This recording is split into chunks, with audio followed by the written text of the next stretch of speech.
welcome back. Testing continues and I'm going down rabbit holes and wormholes that I don't think are ever going to end. So my fears of running out of things to talk about are unfounded. I think I've found the rabbit hole that Alice is going down, and it's deep. So what am I testing today? Early on in my channel, I was quite dismissive of Claude, thinking that it was, a bit of a fanboy fad, and in having a little play around the Higgsfield terminal here, there's this thing here called an MCP. So all of the deep research documentation that I put together to be able to prime a Google gem to become my prompt master is evolving into yet again another workflow and changing the way that I'm finding that I work. So I'm going to get into it. I basically managed to link the client MCP. Forgot what it stands for, but essentially it's sort of a heavily developed plugin to Claude, which you can access in your settings under the customize connectors. And once you set it up following the instructions on the Higgsfield website, so here you go into settings and connectors, which will open up your Claude thing, your Claude UI. You manually have to set up a link to this MCP website URL, and then when you add connect it, you end up essentially training Claude to pretty much automatically link to becoming your prompt engineer. It gives you options to require approval for every step that it wants to go through. For image generations, I've just defaulted to just go for it, and then show the generations, just go for it. And it's been pretty interesting. And I might actually be moving away from even using Gemini, which I mostly have been using for my personal AI queries and just pinging it for random things. So I don't mind moving to Claude, and I'll say it now, I might be eating my hat, because it sort of surprised and astonished me. It's not 100% what I need, it's not 100% what I need, and I'm going to explore another option that yet again next month I might actually start play testing, but I'll come back to that in a second.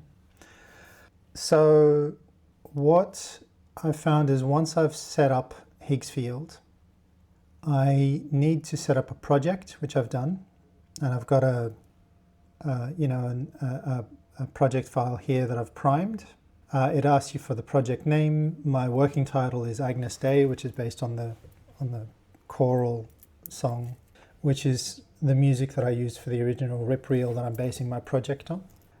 But I have another name in mind for what I'm going to release the project as. And so here we go. So we've got memory in the project, which is just, private to me. It's based on the chats that and the conversations that I'm having with Claude. Instructions. So this is essentially how I've primed Claude. If I go to the instruction, it's got a number of operational rules that I've given it, and then files, which I am using to give it the assets. I had a long conversation about how to set up my project, and it suggested some pretty interesting industry standards, which I wasn't expecting it to understand or even suggest. So it went into shot numbering and naming of assets, and it was kind of useful. Like I basically spent pretty much the entirety of yesterday afternoon setting up my project, renaming my assets, downloading them from Google Flow, which looks like is slowly going to become redundant at this stage. I'm finding that I've already downgraded my Google Flow account, and it's getting to a point where I'm only really just subscribing to the basic AI plan now, purely just for my personal stuff, and Claude is now becoming my production hub. Now, I'll go into the organizational stuff that it got me to do, just to quickly glance over that. So if I go into my clips, what it's done is told me to, so because I'm sort of using a rip reel as an informative, this is the kind of shot that I want, based on a video I did earlier where a video writes 1,000 prompts as opposed to a picture writing 1,000 words. It's told me to organize my project into roughly a shot list that I have in an edit that I've constructed from different sources to give me a vibe and a feel and help me sort of go through the rapid ideation or shot construction. But that's all changing. I'm rearranging it and I'm retelling the story, I'm rewriting it, and I'm essentially redefining the story as I go, laying the tracks as I go. And once I've even got those, I may end up restructuring and reordering the shots that I have. And this is pretty much an industry standard. You know, you get your shot list, you number them, and it gives you a locked-in shot code that you can refer to and change if you need to come back to it. And Claude's keeping track of that. It's sort of keeping a list. It's gotten me to rename my assets. So these are my picture files, my soldier, my veteran hero, different things. It's called a Xeno. I never intended it to be a xenomorph, which is essentially the alien from Alien, but that's what it's identified it as. It actually looked at all these assets and even told me, hey, you should call it this, which is like less mental load for me because I could just copy paste. It's part of the process here is that we're sort of designing key frames that it then uses to generate the prompt. That's the shot that I'm going to try to demonstrate for you today. The jets are wrong. They need to be updated to the new jet model that I have for the science fiction thing. Those are standard like F-18s. You know, so it's sort of gone through and given me the naming, you know, environment Paris, Arc de Triomphe ruined, environment Paris street ruined, human vehicle rail tank, battleship, hover tank, human jet, Xeno. Yeah, okay, fair. Look, I can't I can't deny that it's got the bulbous head of the Xeno. In fact, I think I've got one here. What is it? Okay, so there's there's a little alien Funko Pop there that I got as a Secret Santa one day.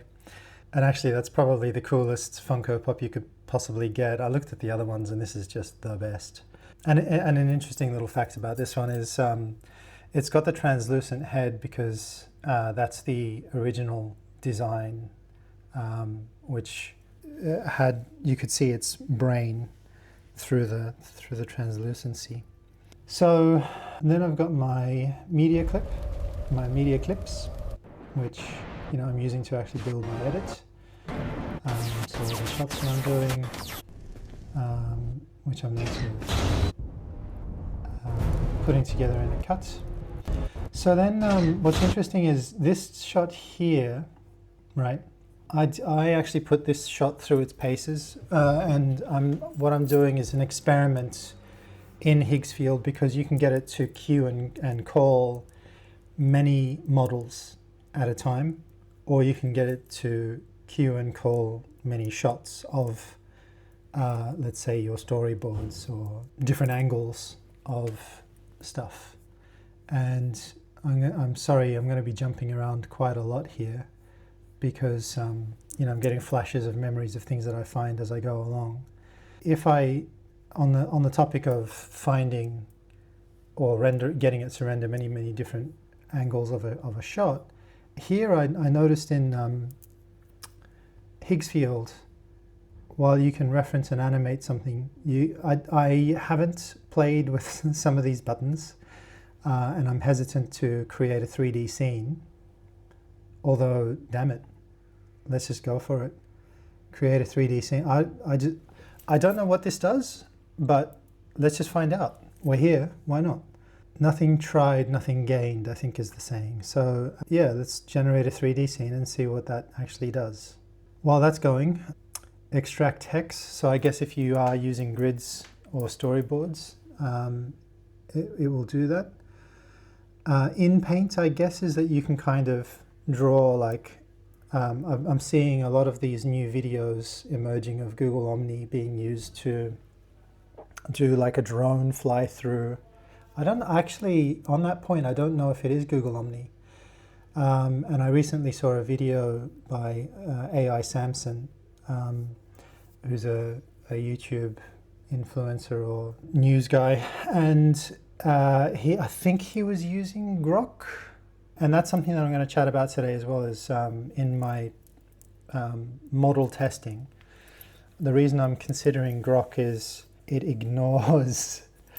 it's currently ignoring what we consider possibly not legals, but the not suitable for work. Or I'm curious because I don't want pedestrian, generic, people shooting at empty things, bullets whizzing past. I want to see things getting hit. I want to see things getting exploded. I want to see people getting shot, not people. I want to see things getting shot, going down to the ground. I want to see blood splats. None of that's possible in any of the other models, as far as I'm aware.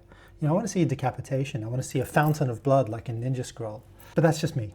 So I think I've seen people paint like a directional arrow and have a drone fly around. And I think the person who was able to do that successfully, I think it was something that was done in Omni, but I think Grok is also capable.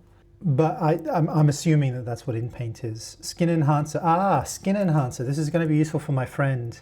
So I believe that a lot of cinematic and live action style stuff has a very plasticky sort of Barbie or Ken doll kind of look to it.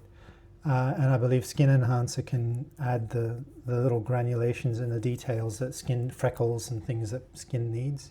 I think there are some tools up here. Is it plugins?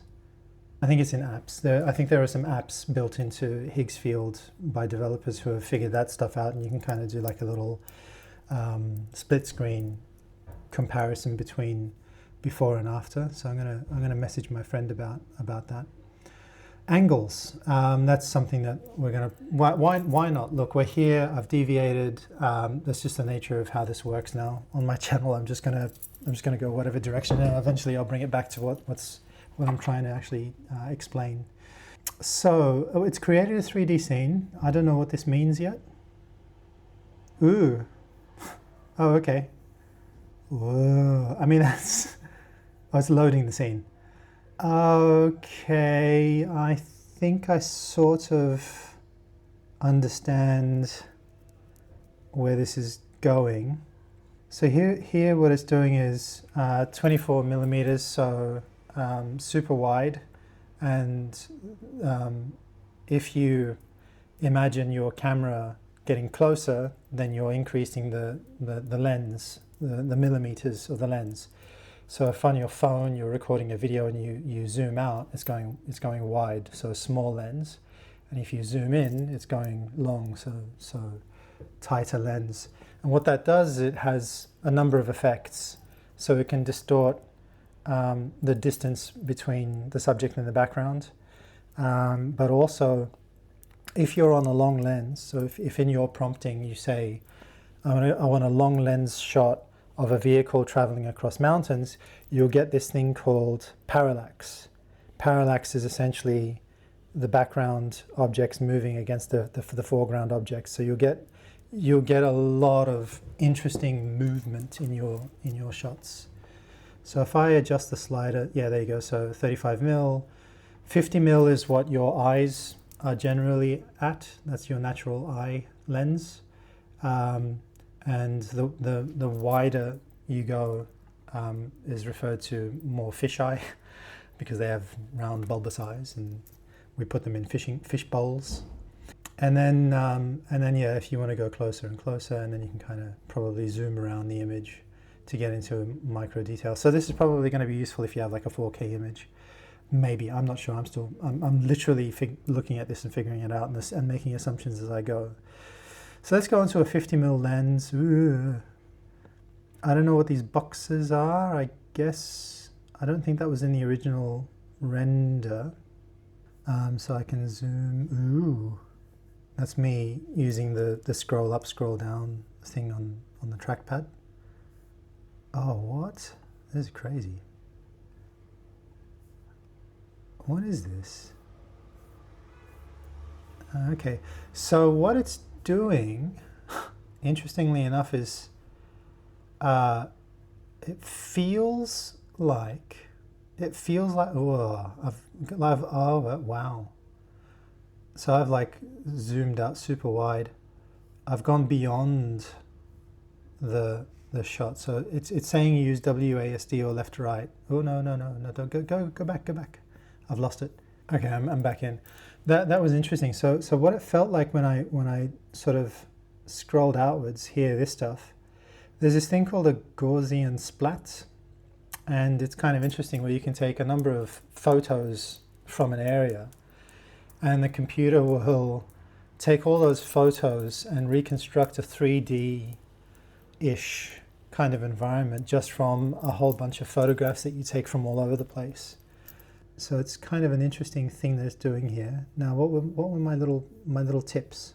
Where did my little tips go? Okay, oh, let's bring them back.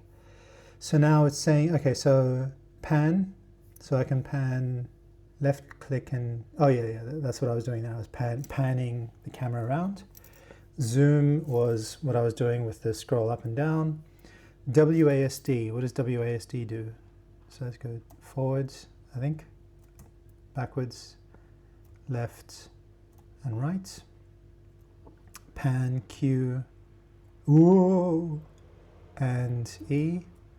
I don't know how to reset that. I guess I just pressed the button a few times to, okay. And then zoom R, that's weird. Oh no, that's up, down is R and F. This is actually kind of fun because what I can do, right, is I can go, let's go up a little bit higher. And let's pan down, ooh, pan down. So this is kind of cool because it means that I can reframe my image. I don't, like, unfortunately, because it started on an image that was front on, it doesn't have the information behind it. So it's sort of saying there's message data from, because I've only given it one angle. So it's basically said I can kind of make it look like it's from this angle now, but I don't have enough information about what's behind this stuff. And maybe that's something that once we capture a shot, it might do. But if so far this is really interesting, accidental, and I can already feel that this is going to become a really long video now. Okay, so speed, shift. What is? Oh, and then speed and move, right? And I don't really know what that does. Plus minus is roll. Okay, so I'll try to figure out what shift actually does later. So let's say that I'm happy with this and I want to get a top down angle of whatever that was. What's this button? Nothing. What's this? Nothing. Okay, so we're on a slightly wide 35mm. Let's capture the shot and see what it does, right? Since we're here. It looks ugly, but it's processing something, it's doing something. While it's thinking about that, I don't know how to rate this experience yet, so I'm just gonna cancel. It'll ask me again sometime. Multi-shot, why not? Let's just go through these, since we're here. Ooh. Oh, okay, so it asks you to upload. Let's go back. If I click on this, so I can upscale, enhance, relight, angles. What does angles do? Hold, drag, change camera angle. Ooh. Oh, okay, that's kind of useful. So it means that, actually, you know what, this is actually pretty interesting. I might have to play with that a little bit later. Or whatever. Let's just go for it. To generate the 12 best angles. Let's just go for it. Accidentally just decided to turn this video into something completely different. It's like I found new toys. But I will definitely come back to talking about Claude. Hey guys, this is kind of cool, not gonna lie. I'm not gonna lie, I'm liking this. I'm liking what I'm seeing. I'm liking what I'm seeing. Okay. Wow. I mean, I love that. That's cool. I mean, if I get these guys moving forward with a bunch of aliens coming at him, even that, you know, a bit of a ruined battle. Got some top angles. This is fun. This is fun. Okay, so it's still processing my 3D scene, but whatever that top angle was that I spent a few moments playing with in 3D space, it looks like it's just figured it out when I hit give me a bunch of different angles. That's just taking a really long time to process, so we'll come back to that if it ever finishes. Now that I've been distracted, we'll come back to what I'm using Claude for. And yeah, so coming back to talking about, I'm testing the different video models in a Claude project space. One of the issues that I'm experiencing with Claude, just to be upfront about it, is I got the Pro subscription, which I think is just like call it the entry-level sort of subscription. There is the free version, but that's not useful for what I'm doing here. And it's perfect, it's really good, and I'm finding that I'm actually burning far fewer tokens on wasted work. The prompt structures are much better, and I'm having a conversation with it, which nails down the prompt to about a 90 to 95% accuracy, whereas my last method was nail down a prompt that was probably about 70% there, and then I'd tweak it and render, and tweak it and render. But here I'm finding like it's a bit more precise and a bit more informed, and I suspect that possibly, and I don't know when Opus 4.8 came out. I think it came out sort of end of last month. It was a happy accident that I happened upon this. I'm using 4.8 on high, which means that it is a very, very intelligent model that executes a number of tasks in sequence, and it burns my usage. And by usage, I've got this warning message here that says you've hit your limit for Claude messages. Limits will reset at 4 a.m. That was last night. View your usage details. And I believe that what happens here is you get a certain number of prompts that you can feed Claude before it hits its usage limit. And it gives it to you as a percentage, because it's not really per prompt, it's per like how many tokens the prompt actually invokes. And there's discussions about how to reduce how many tokens you're using, about layering your prompt with many instructions instead of doing multiple single instructions. If you can dumb it down to a different model, and then once you hit your limit, it'll say, all right, well, this is how many hours you've got to wait until you come back to it. So this is the limiting factor for me, unless I want to pay a premium, which I don't. And on the premium, you're going to get a lot more conversational usage out of it, and probably a lot more production value out of it, but it's super expensive.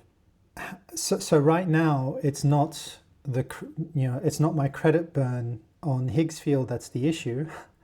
It's my limits on this process, this prompting workflow. So I'll go through this is where my usage capped out. It just kind of stopped and said no more. So I have a prompt here that I've primed, saying I quite like the look of what you gave me. That was that soldiers with tanks shot that we were looking at. I'm going to get it to update the jets before it renders a shot. Now what I'm doing also is I'm model testing a number of models at a time initially, just to get a ranking for my project of what's working. And so I think I was convinced that Kling was better than Seedance but that was maybe a little bit misinformative, because I found that it's better at some things but worse at others. And it's kind of like, it's what I was saying is horses for courses. You'll find different models are better at different things. So the models that I decided to test on this shot were Seedance, Kling, WAN, and Grok. I tested Higgsfield's native cinema mode, and then what I did was I basically gave Claude my criticisms and top picks and explained why I'm picking those kind of things, because it's also producing something called a production Bible for me, like a almanac of information. As I'm developing this project, it's building this production Bible. And I might be able to take that Bible and port it over to another project in the future. And I'll just kind of quickly glance over to that. So here's my Bible, let's say. So this is the fourth version of it that it's created. So it's got my premise, it's got factions. I haven't figured out the third faction. There will be a third faction in the story that'll get introduced. Character registry. So once we get to a point of production, it's actually keeping a library of my assets so we can call on them, and that's something that we'll get into, because the way it's doing it is a bit of a roundabout workaround that it's figured out, because it doesn't seem to be able to it has certain limitations, and that might be in the customization of the Claude's permissions, where it has to constantly ask for permission before it continues to the next task. Although it doesn't seem to be the case, but it can't seem to see or reference the assets or upload the assets from its project library to Higgsfield. But it's figured out a clever solution to that, which it will probably demonstrate once I set off the next prompt for us in this chat. Render specifications. So I've sort of said, hey, this is my workflow. These are the models that I'm using. These are the decisions between the durations of shots that we're rendering at a time. For this kind of project that I'm doing, I just need fast-paced, very short clips, like 1 second, but the minimum is 4. That's fine. I'll take 4 seconds and maybe I'll pick and choose little bits and pieces, or maybe do like a few intercuts. Let's see, identity registry.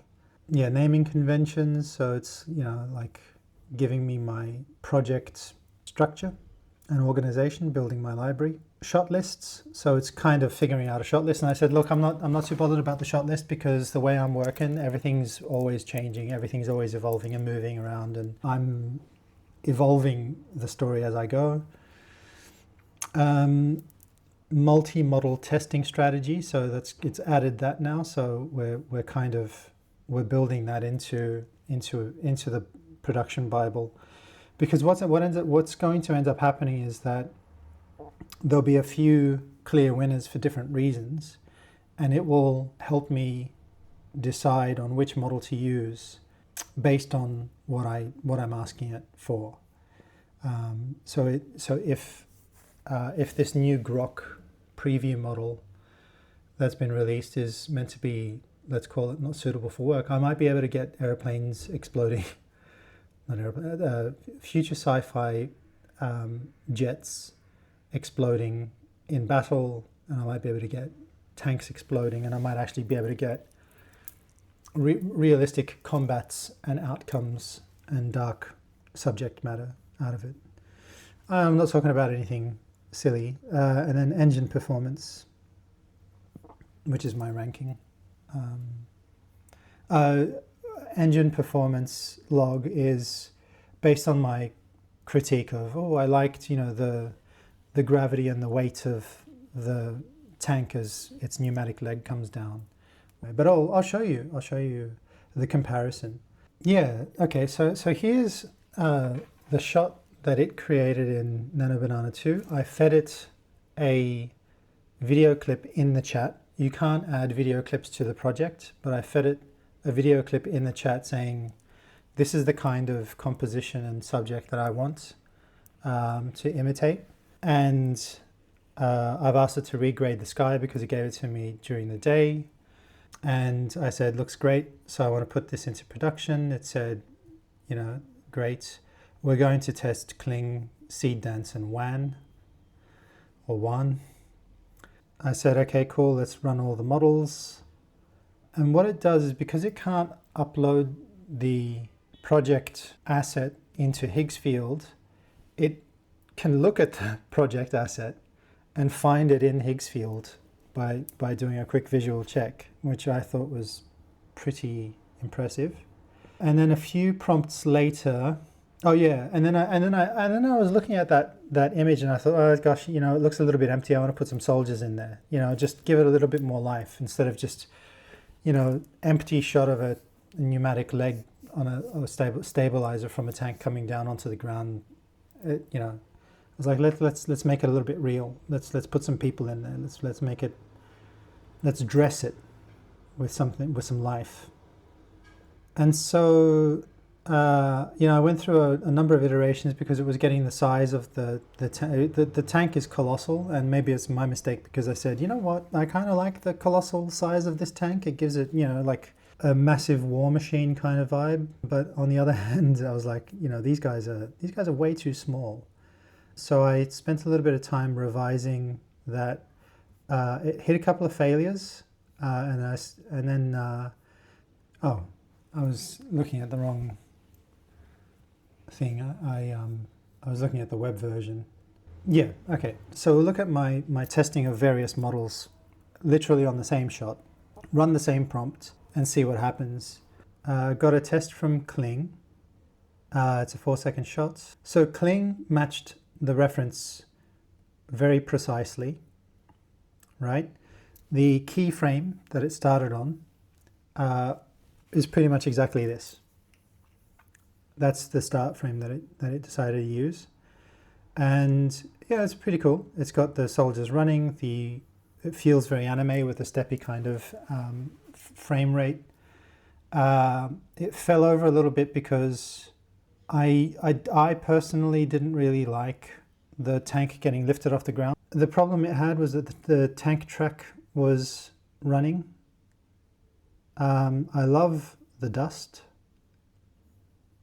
This here, the dust plume was great, and that's what I ended up using for the edit, because the shot, while it has a little bit of life, you know, I wanted this guy wiping frame a little bit more. I wanted him to be bigger in frame, but there was a bit of a struggle getting that. And it led to a lot of perspective issues where if the guy was so big, then the guys in the background became tiny little ant people. So that's a bit of a logic perspective issue. And the fact that I called it a colossal tank, possibly. Seedance here won the challenge for me in this shot. It added more soldiers. You can see a lot more detail and fine details. It's crisper, it's a little bit crunchier, it's more contrast. It added more soldiers and running different directions. You know, that guy running right to left might feel like a bit of a mistake, but I didn't mind it because, you know, he's off to reinforce a different thing. It's changed the tank a little bit, but look at its motion, the way it kind of rocks, very cool. So I loved this.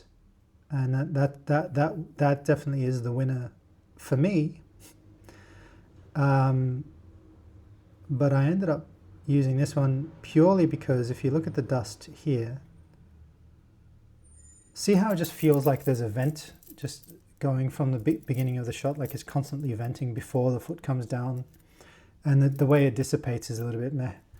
Everything, but again, in a cut, you wouldn't notice that kind of thing unless you went back and rewatched it a couple of times and you start nitpicking like I do. This one, For me, I liked the plume on the smoke a little bit better. I didn't like the rise in the back end of the tank. But I said that and said, all right, for the next test, we'll cancel the tank tracks moving. But Seedance nailed it. It doesn't have the tank moving. It, the rocking of the tank was brilliant. Then this is WAN 2.6, which again adhered to the image prompt pretty strictly. So tank track moving, it's very clean, it's slow motion, only 3 soldiers. They feel a little bit 2.5D, not 2D. And the smoke is a little bit too thick. It's okay. For me, that one ranked 3rd on the list. So it was Seedance, Kling, and then WAN. And then I wanted to test some of the other models. So I wanted to test Sora, but it said that it's not exposed. I can see Sora on the Higgsfield website, but for whatever reason, it's not available here. It did say that Grok is available, so I said, all right, well, run me a Grok. Let me kill the sound again. Run me a Grok. So Grok is kind of interesting. It squished the tank a little bit, making it a bit boxier. I don't mind that too much. The physics and mechanism of the pneumatic leg is actually kind of interesting. It's different. It's a different take on that. It's kind of cool. I would say it's hallucinated a guy coming out from underneath, right there, from behind the pneumatic leg. The dust is a little bit too thick and and constant. I want it dissipating. A little bit more like Kling had it. And Kling's was a bit more expressive, it was like boom and, kind of whisked off. This is just a bit much. Generally though, I'm kind of curious to keep exploring Grok just to see if it surprises me on some level. So I'm going to be continuing to run these models as I go. So Grok got bumped up above WAN. It tried adding a couple of, one soldier, but that was a little bit impractical.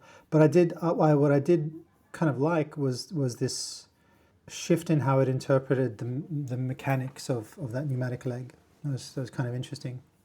Then, I said to Claude, look, am I limiting myself? What are the other models that I can test on the same shot? And it said, try min-max Huilio, min-max Huilio.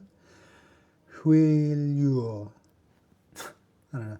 And then try in Cinema Studio V2. So I don't know what min-max is, and I don't know what Cinema Studio V2 is. Cinema V2 is actually Higgsfield's own attempt at doing an AI model. So for whatever reason, it failed on min-max, as in it couldn't call min-max. So I just said, okay, it's disqualified because I can't call on it. But it did do Cinema Studio, which is Higgsfield's own proprietary thing. And it's not bad. I would probably say it's almost comparable and the same as the Kling model. Its physics is pretty good. Its motion is lifting up the tank and then dropping it, which isn't terrible. I can't remember. I spotted something about one of them that was no good. The dust is okay. The dust is kind of interesting. But it's lifting up the back end of the tank, and it's okay. I'd probably say it's around the Kling, about on par with Kling.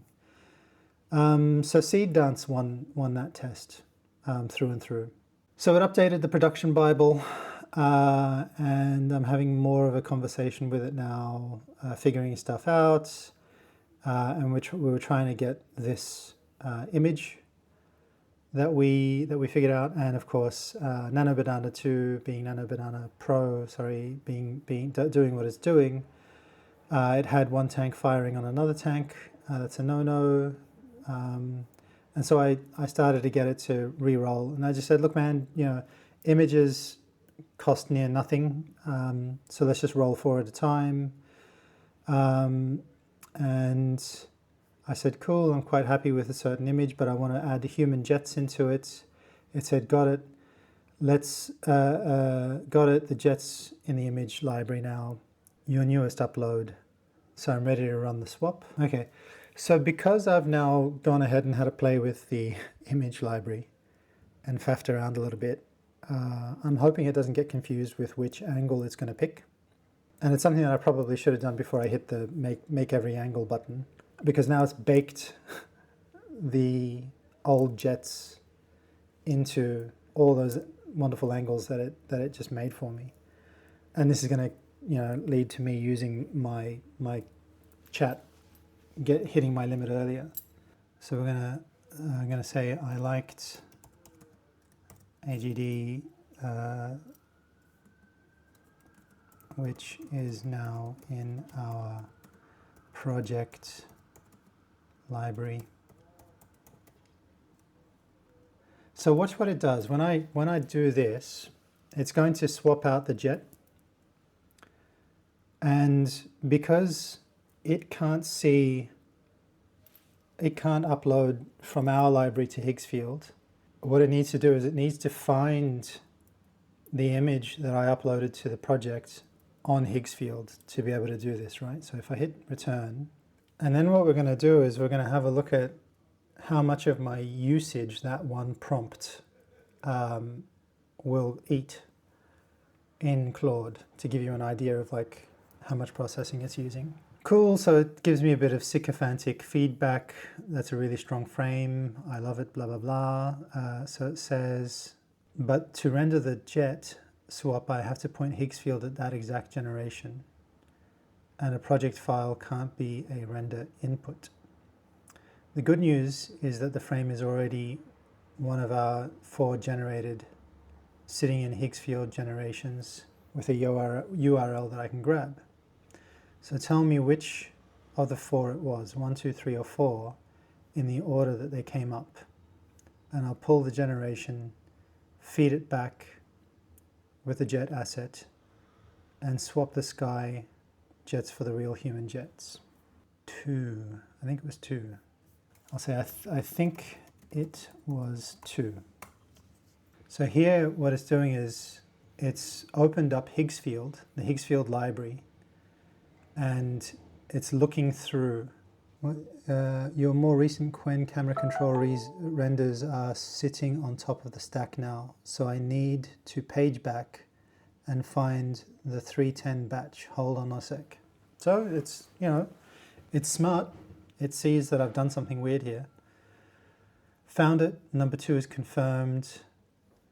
Oh, and actually, to be able to identify it, I could have actually opened up the image, found the web link, and given it that web link, and it would have found it much more easily. So now it's generating 4 images based off that. Has it found the right one? I think so. It's going to be the one with all the smoke, the dark clouds and the smoke, which is. Actually, let's manually see if we can figure out whether it was the right one. So if I go Control, Open Image in New Tab, it's an incredibly long name, which should end in something like 93465 ACD. 93465 BA. So this is 03854 BAD. So I don't think it's going to reference the same one, unless it's found another one. No, it wasn't. Sorry, it wasn't that one. See, it's better at this than I am. Well, let's have a look. I mean, yeah, it is that one.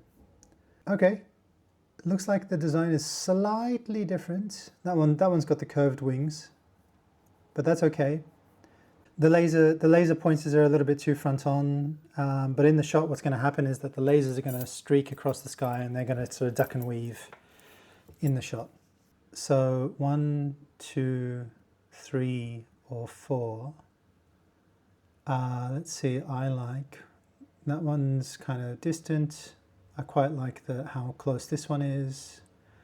These are meh. That one's meh. Kind of, let's go for that one. Right, so if I copy with image address, let me see if I paste that in, and I'm gonna, it's a WebP address. So if I now go up to, oh yeah, so you'll see in Higgsfield on the web page, if I refresh this now, it's saving them in Higgsfield.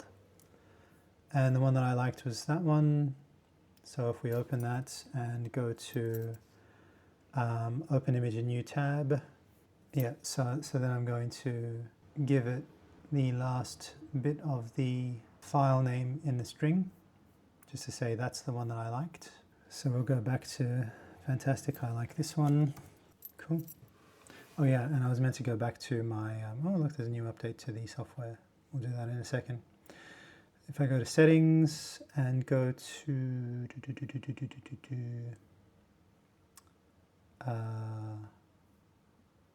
usage, yeah, my daily session is already 40% over. Just that little bit of conversation is almost finished my ability to create stuff. But I will look at ways of reducing my limits. I think you can step the models down a little bit. Look, this is still fairly new to me. I'm experimenting as I go, and I'm enjoying it, and I'll figure out how to not hit these limits so quickly. Cool, that's locked, save it as, so it's sort of guiding me through the process. It's keeping me in check. It's making sure that I am keeping it organized and I'm keeping myself organized. This one here, I'll download it to my reference library.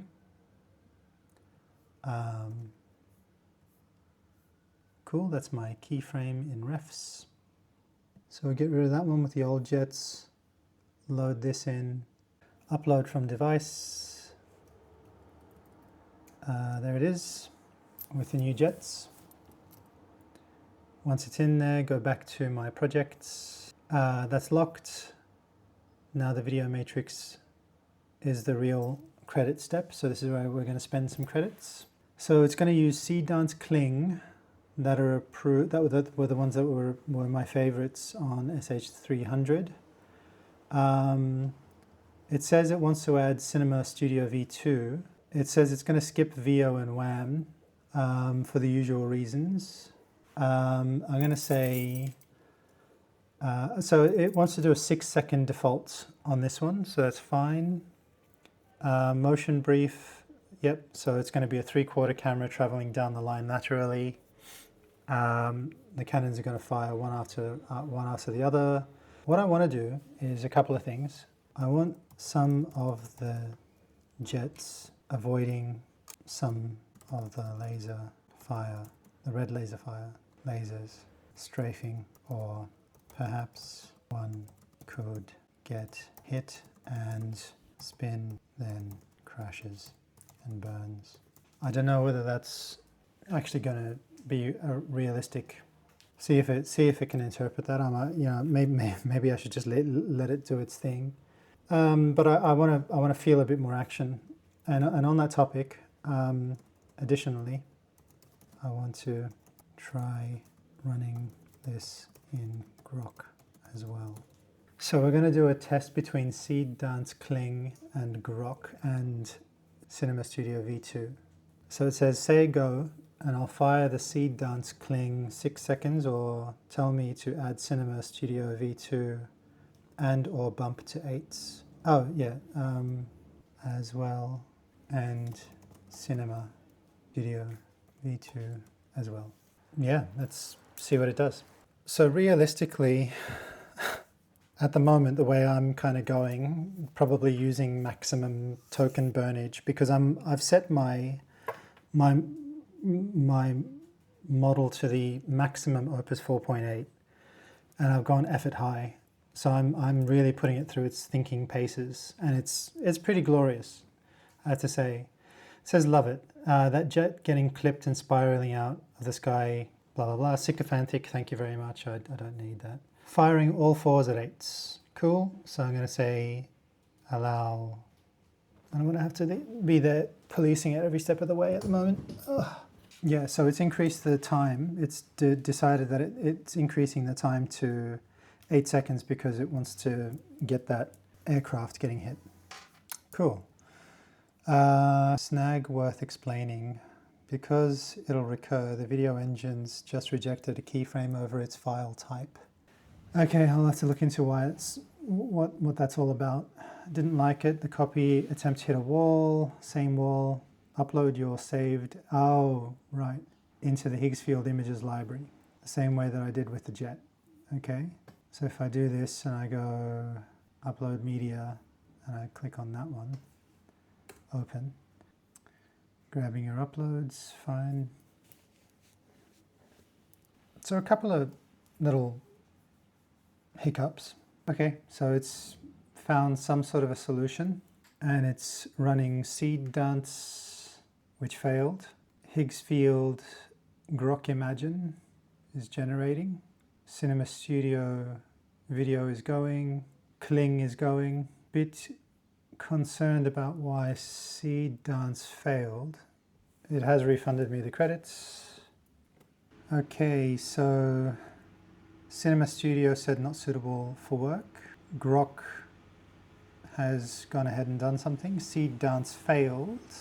And Kling has worked. So what I'm going to do is, it's asking me, again, this is part of me building my production Bible as I go along, because it's learning what I like and why I like those things. So I'm going to get into that. And then additionally to that, I'm going to say, by the way, Seedance 2.0 failed for some reason. And this one was not suitable for work in this model. So it'll learn, you know, that maybe exploding things are not suitable for work on one model. So let's judge a few of them and then I'll get it to rerun Seedance too so I can put that into the rankings as well. So let's have a look here. Kill the sound. Bit slow. Tanks shouldn't be rolling. They should be locked in position. Okay. I'd say the anime style here is a little bit low quality. There's bending and warping in the shape of the airplane as it goes down. You know, if it didn't have the pneumatic legs, it's okay. Boom, boom, boom, boom. You know, the cannon's firing looks cool. The gunfire is a bit slow. So Grok Imagine is okay. Cinema Studio V4 disqualified at the moment. Let's go to Kling. Tank tracks are moving, so we don't want that. Airplanes are locked in position and the guys are walking. We don't want that. So I'm going to give it my feedback. Okay, so I've given it my critique and I've said, you know, fix up the issues that I've spotted. Kling's airplanes are not traveling through the frame, they're locked impractically. It is good that they've added the lasers getting fired and it's clear that the laser hits one of the aircraft and it goes down. There's no explosion after it hits the ground, so it's sort of interesting. But the physics of that shot are not working, not suitable for work. And then Grok is kind of interesting. I told it that I want to, yeah. So Grok got the explosion right, but it didn't get the jet getting hit. And also the other problem with the jet is. Or the jets is that they're the ones firing the red lasers. It should be the red lasers getting fired on them. So I've said, you know, see if you can fix these up and rerun them in Seedance, Kling and Grok. And I suspect that I might hit my usage cap really soon. Okay, so it's going ahead and generating the videos. Okay, so Seedance failed again on that one, probably because of the exploding aircraft. If I go to video here and refresh, You can see that they're generating in Higgsfield. Would be nice if it told me why it failed. I can retry it, but that would just be hitting another rejection. Kling 3 said it's not suitable. Let's see what Grok does. Grok might win this particular shot because of its more relaxed. It's a pretty dynamic camera. It's pretty wild. If we're doing that, I'd want to see more stuff here. I want to see the aliens coming up into frame.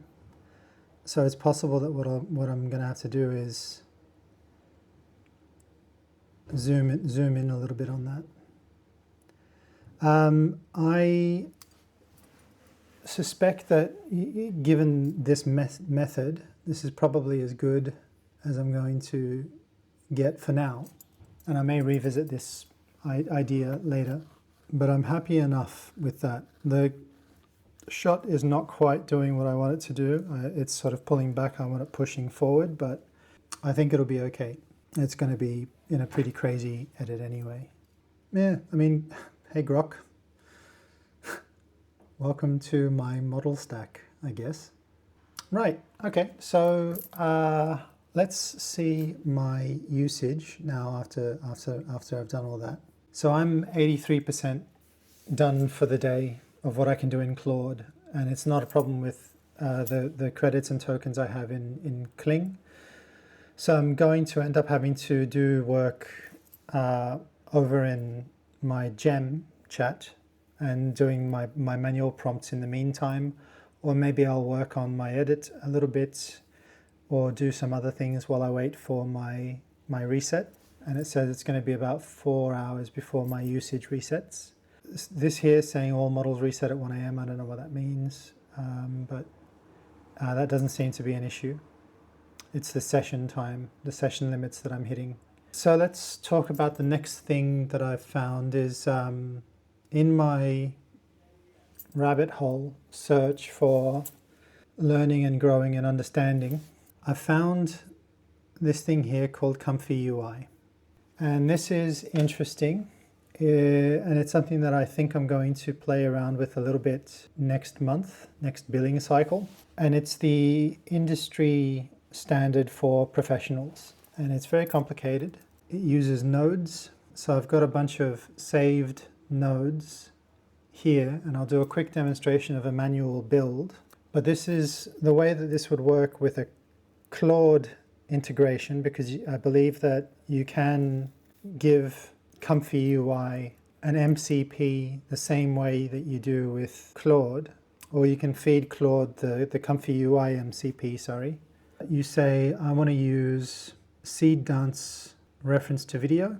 I want to load the image, and I want that to be my first reference. You then want to make sure that you're saving the video, right? You can adjust all of these settings to what you need it to be, 720p, 16:9, etc., etc.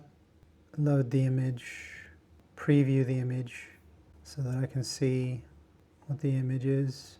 And then if I want to add a video reference, and this is the bit that I'm more interested in, because if I'm going to be using my rip reel and I give it a depth map reference of a shot, then it's going to take that and the image and produce them together.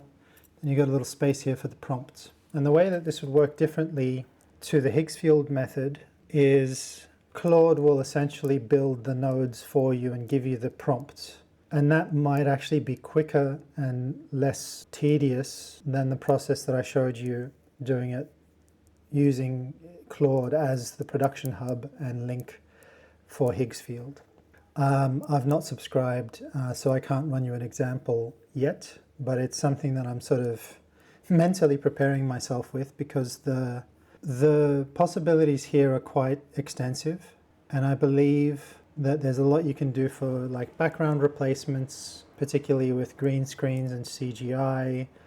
You can do, this is a professional grade setup for people who understand compositing and visual effects. I believe it'll take Unreal character rigs and apply them to your shots. So you can, if you're an animator, you can swap out your characters using this. It goes pretty deep, and I'm debating whether I even bother going down this road, because I think it's overkill for what I'm doing and for what I need. So I might leave that experiment aside for the time being. But it's what the pros in the industry are using, what the VFX professionals are using these days. So what are my final thoughts on this workflow? So Claude,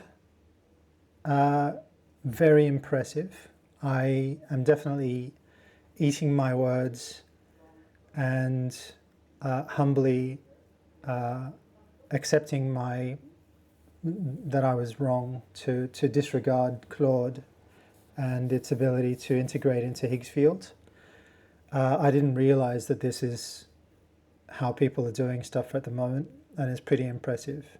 My issues are with the usage being capped so quickly. I mean, I got a couple of hours usage out of it, but I generated one shot, right? And that's not the speed that I was hoping to be able to get out of this process, but I am getting more precision, and I'm not having to sit there and just figure out the prompts and re-edit the prompts. I can just tell it what was wrong. So there's pros and cons, and there's certain takeaways from this process. I'd love to try and get a Seedance version of this shot that works. So I might, in my spare time, ask it to see if it can figure out a suitable for work solution for Seedance so that I can rank it and maybe get a better shot. Grok surprised me. I'm quite impressed with the fact that I can actually get a shot with some guts in it. I was really impressed with the accidental find today of getting these absolutely ridiculously amazing. Just look at all of these angles that I can discover just by giving it one really cool image and just saying go nuts and give me all the angles that you can. That's really impressive.